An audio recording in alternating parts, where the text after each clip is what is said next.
To the SpaceX Starship exploding overnight during its latest test flight, debris raining down, disrupting air traffic across Florida.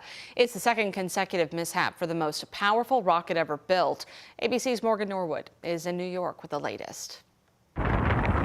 SpaceX hit with yet another setback in its mission to one day send astronauts to the moon. Another massive rocket exploding roughly 9 minutes after launch last night. The fiery debris streaking across the sky, seen from South Florida. Oh my gosh, it does. To the Bahamas. What in the world? Where did that come from? The massive 403-foot Starship rocket launching from Texas just before sunset.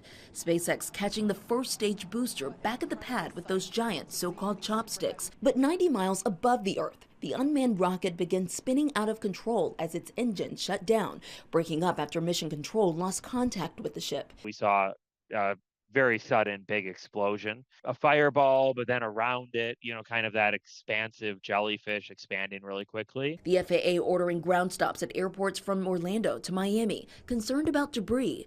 In January, an explosion sent flaming debris raining down over Turks and Caicos.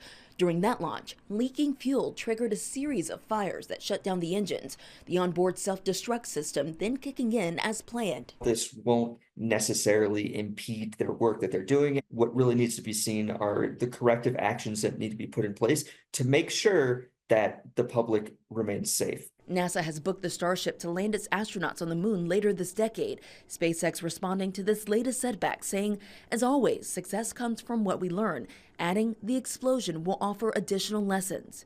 Morgan Norwood, ABC News, New York. No one was hurt in either incident. SpaceX has requested approval for 25 test launches this year.